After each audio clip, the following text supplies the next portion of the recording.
ಜನವರಿ 22ನೇ ತಾರೀಕಿಗೆ ಉದ್ಘಾಟನೆ ಆಗ್ತಕ್ಕಂಥ ಶ್ರೀ ರಾಮ ಮಂದಿರ ರಾಷ್ಟ್ರೀಯ ಹಬ್ಬವಾಗಿ ಇವತ್ತು 140 ಕೋಟಿ ಜನ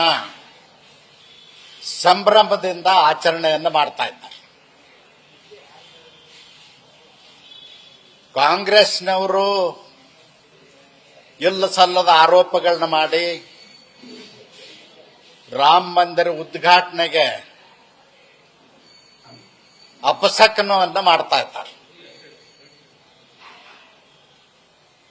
ಕಾಂಗ್ರೆಸ್ನವರು ತಿಳ್ಕೊಳ್ಬೇಕಾಗಿತ್ತು, ಕಾಶ್ಮೀರದ ಮಾಜಿ ಮುಖ್ಯಮಂತ್ರಿ ಡಾಕ್ಟರ್ ಫಾರೂಕ್ ಅಬ್ದುಲ್ಲಾ ಅವರು ಹೇಳಿದಾರ, ಶ್ರೀರಾಮಚಂದ್ರ ಇಡೀ ಜಗತ್ತಿನ ತುಂಬ ಇದ್ದಾರೆ, ನಾನು ಶ್ರೀರಾಮನ ಭಕ್ತನೇ ಅನ್ನೋ ರೀತಿಯಲ್ಲಿ ಸಂತಸವನ್ನು ವ್ಯಕ್ತ ಮಾಡಿದ್ದಾರೆ. 22ನೇ ತಾರೀಕಿಗೆ ರಾಮ ಮಂದಿರ ಉದ್ಘಾಟನೆ ಸಂದೇಶವನ್ನು ಕೇಳಿ ಅತ್ಯಂತ ಸಂತೋಷವನ್ನು ವ್ಯಕ್ತ ಮಾಡಿದ್ದಾರೆ. ಅದೇ ರೀತಿ ನಮ್ಮ ರಾಜ್ಯದಲ್ಲಿ ಶಾಸಕರಾದ ಇಕ್ಬಾಲ್ ಹುಸೇನ್ ರವರು ಶ್ರೀರಾಮೋತ್ಸವವನ್ನು ನಾನು ಆಚರಣೆ ಮಾಡ್ತೇನೆ, ನಾನು ರಾಮ್ ಭಕ್ತನೇ ಅಂತ ಹೇಳಿ ಸಂತೋಷವನ್ನು ವ್ಯಕ್ತ ಮಾಡಿದ್ದಾರೆ.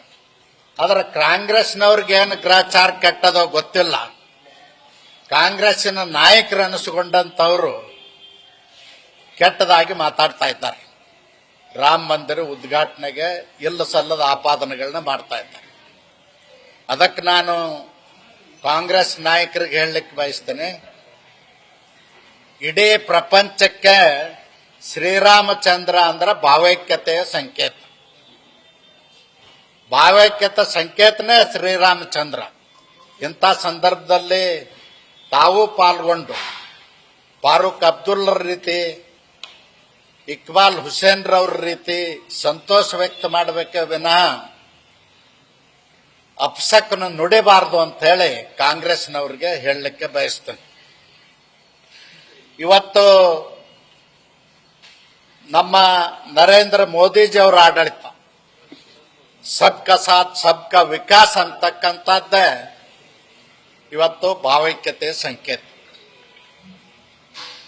ನರೇಂದ್ರ ಮೋದಿಜಿ ಅವರು 10 ವರ್ಷದ ಆಡಳಿತದಲ್ಲಿ ಯಾವುದೇ ಜಾತಿ ಧರ್ಮ ತಲೆ ಒಳಗಿಟ್ಟುಕೊಂಡು ಆಡಳಿತವನ್ನು ಮಾಡಿಲ್ಲ.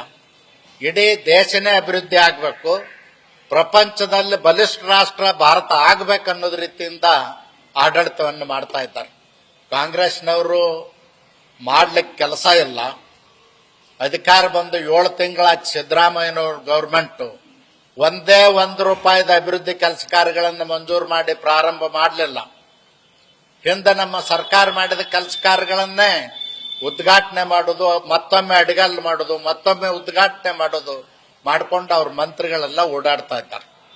ಅದಕ್ಕೆ ಸಿದ್ದರಾಮಯ್ಯನವ್ರಿಗೆ ನಾನು ಹೇಳ್ತೇನೆ, ಬರೀ ಗ್ಯಾರಂಟಿ ಹೆಸರಿನಲ್ಲಿ ಜನರಿಗೆ ಮೋಸ ಮಾಡಿ ಅಧಿಕಾರಕ್ಕೆ ಬಂದಿದ್ರಿ, ಆಡಳಿತ ನಿಲ್ಲಿಸಿದಿರಿ, ಭ್ರಷ್ಟಾಚಾರದಲ್ಲಿ ಮುಳುಗಿದಿರಿ.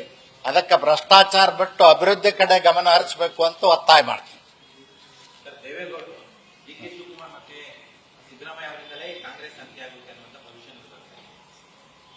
ದೇವೇಗೌಡರು ಯಾವ್ಯಾವಾಗ ಭವಿಷ್ಯ ನುಡಿದಾರ, ಅವ್ರ ಭವಿಷ್ಯ ಯಾವಾಗೂ ಸುಳ್ಳಾಗಿಲ್ಲ.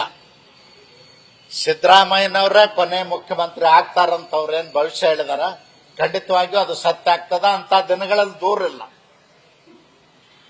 Thank you.